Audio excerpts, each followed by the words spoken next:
नमस्कार बच्चों। आज हम बात करेंगे इतिहास लेखन की उपयोगिता के बारे में।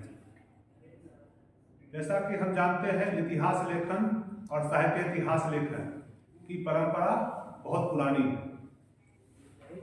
ये दोनों अलग अलग विधा है।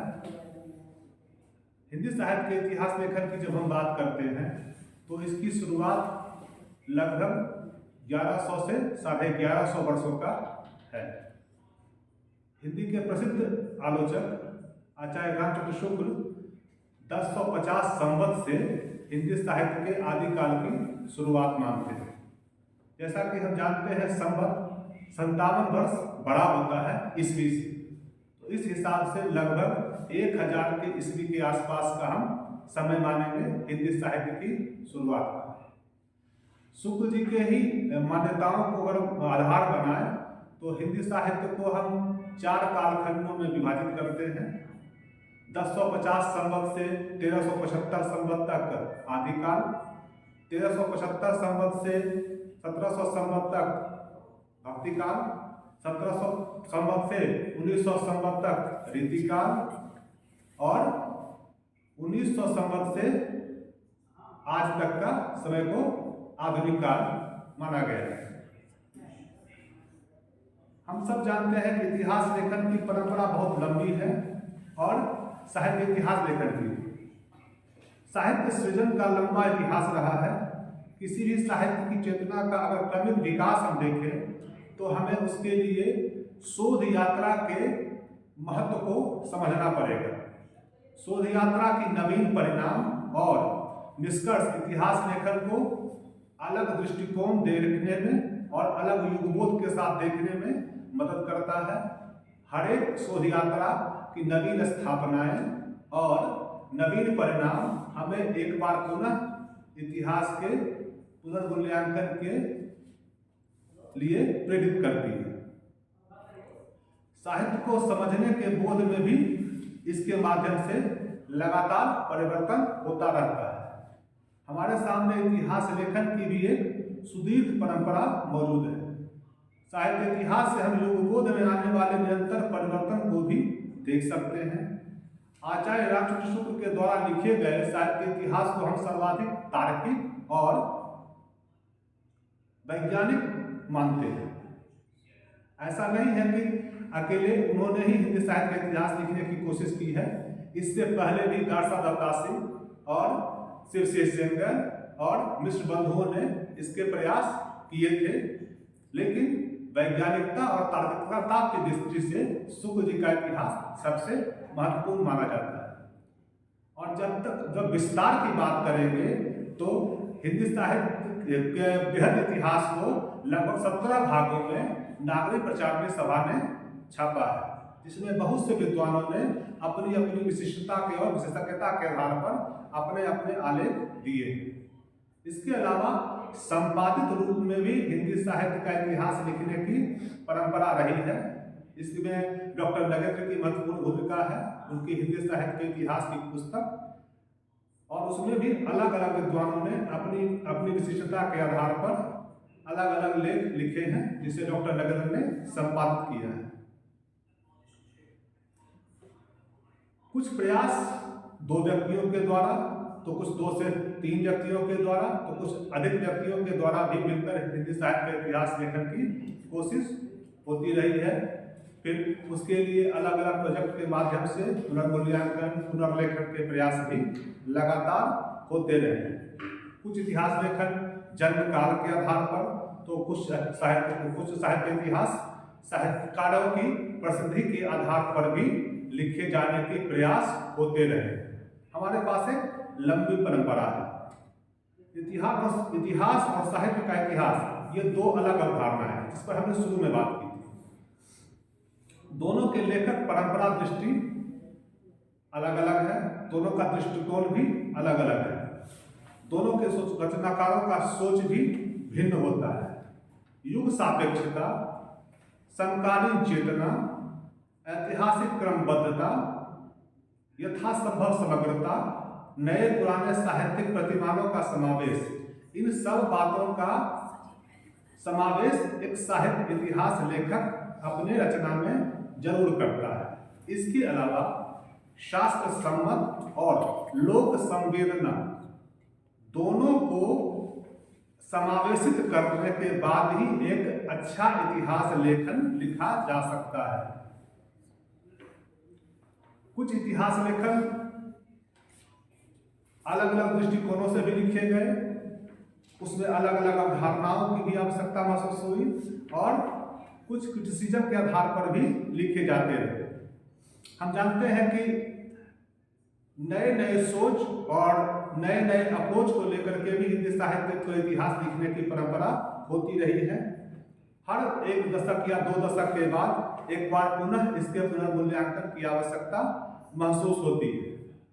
एक तो युग की सापेक्षता को ध्यान में रखते हुए और दूसरा इस बीच नया क्या लिखा गया है उसको भी उसमें कैसे इंक्लूड किया जाए, जोड़ा जाए। इसके कारण से इस प्रकार हम देखते हैं कि इतिहास लेखन और साहित्य इतिहास लेखन दो भिन्न दृष्टिकोण हैं। साहित्य का इतिहास साहित्यकार को केंद्र में रखकर लिखा जाता है। इतिहास में जहां तथ्यों और घटनाओं का विवेचन, विश्लेषण और मूल्यांकन केंद्र में रहता है, जबकि साहित्य के इतिहास में सामान्य जन की चित्तवृत्तियों का सूक्ष्म विवेचन और विश्लेषण आवश्यक होता है। इस तरह हम देख सकते हैं कि परंपराओं, सांस्कृतिक मान्यताओं, मानवीय मूल्यों, जीव और जीवन संबंधी विभिन्न दृष्टिकोणों, राजनीतिक आर्थिक परिस्थितियों आदि के मूल्यांकन का काम साहित्य का इतिहास करता है। इस प्रकार हम जितनी बातें इस पर करते हैं वो संपन्न हुई। अब अगर आप में से कोई सवाल पूछे तो पूछ सकते हैं।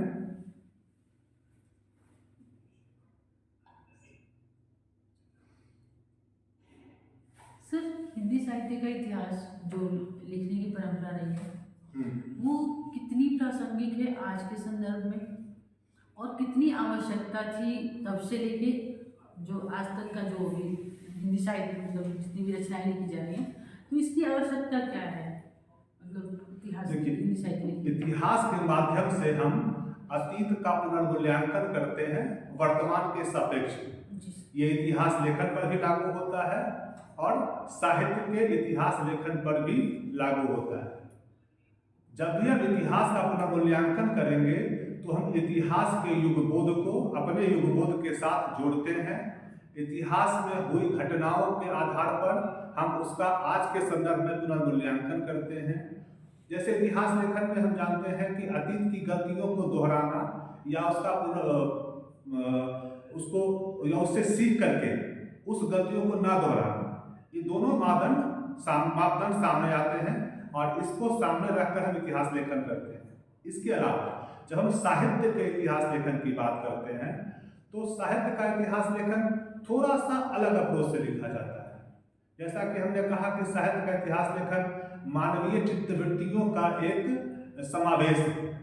तो अलग अलग समय में, मसलन हम आदिकाल की बात करें तो आदिकाल के समय में हमारा युगबोध किस तरह का था, उस वक्त के जो लेखक थे, मान लो हम बात करें विद्यापति की, बात करें रासो साहित्य की या किसी अन्य लेखन की, उस दौर में अमीर खुसरो की, तो वो जो लिख रहे थे उस समय की जनता जिस तरह से सोच रही थी, उस समय का लोग जिन चीजों को महत्व दे रहा था, उनके साहित्य के माध्यम से हम उन सारी चित्तवृत्तियों से आज के समय में अवगत होते हैं। ऐसे ही हम भक्ति काल की बात करें तो भक्ति काल में सूरदास, मीराबाई, तुलसीदास या जायसी अपने अपने क्षेत्र के प्रतिनिधि लेखक हैं। इसके अलावा और भी बहुत सारे लेखक हैं। तो मूल लेखकों को तो हम पढ़ लेते हैं, लेकिन इतिहास लेखन के माध्यम से, इतिहास लेखन में जब हम उसको पढ़ते हैं तो हमें बहुत से ऐसे लेखक भी उसमें मिलते हैं जो उतने महत्वपूर्ण नहीं हुए, लेकिन उन्होंने अपने अपने समय को अपनी अपनी रचना के माध्यम से रेखांकित किया है और इसके माध्यम से हम उस दौर के चित्तवृत्ति को, उस दौर की सोच को, उस दौर की मान्यताओं को, लोक परंपराओं को, उस दौर के रीति रिवाज को हम अच्छी तरह से आज के समय में जान सकते हैं, आज के समय में उसको समझ सकते हैं और इस आधार पर उसका मूल्यांकन करते हैं। साहित्य इतिहास लेखन में एक और महत्वपूर्ण चीज है जिसको मैं इसमें समेटना भूल गया था, कि हम उसको समझेंगे ऐसे कि इसके माध्यम से हम देखते हैं कि हमारा उस दौर का जो जीवन है और आज का जो जीवन है उसमें क्या कौन सा लेखक अलग अलग समय में कितना प्रासंगिक रह जाता है। जैसे देखते हैं कि समय और परिस्थितियां बदलने पर एकाएक कोई लेखक महत्वपूर्ण हो जाता है और कुछ लेखन गौण हो जाते हैं।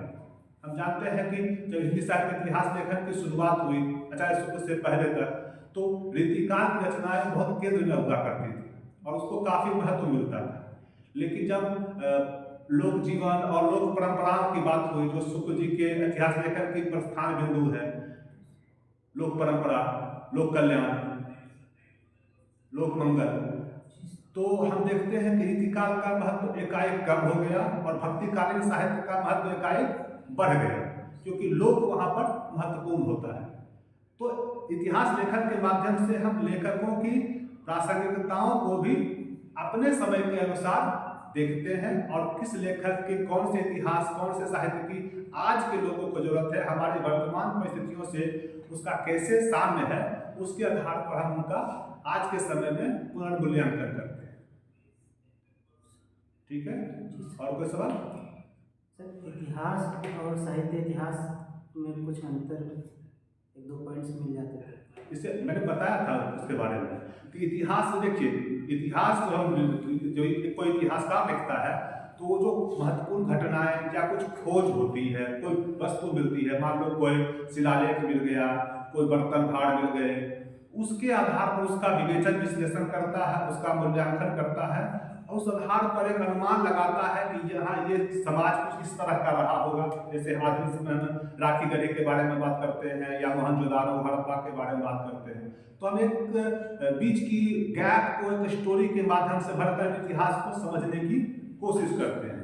जबकि साहित्य इतिहास लेखन क्या होता है, उसमें हम मानवीय जीवन और मानवीय जो संवेदना, उसकी स्थितियों को और उसमें होने वाले परिवर्तनों को समझते हैं कि कौन से कालखंड में हमारा समाज किस तरह से सोच रहा था, हम किस तरह के जीवन मूल्यों के साथ जी रहे थे, उसकी सामाजिक सांस्कृतिक परिस्थितियां कैसी थी, वो कैसे खाना खाते थे, क्या खाना खाते थे, कैसे जीते थे, उनके वैवाहिक सामाजिक परंपराएं क्या थी, उनका जीवन यापन कैसा था, हम इनके बारे में जानते समझते हैं। इसके अलावा उनकी इमोशंस किस लेवल पे थे, वो किन चीज़ों को ज़्यादा इमोशनली टच होते थे और किन चीज़ों को छोड़ देते थे। हम जैसे भक्ति काल में हम करते हैं कि भक्ति काल में भक्ति एक इम्पॉर्टेंट मूवमेंट था और सिर्फ मूवमेंट नहीं था, वो आत्मा के स्तर पर ही उसके अंदर समावेश होता था।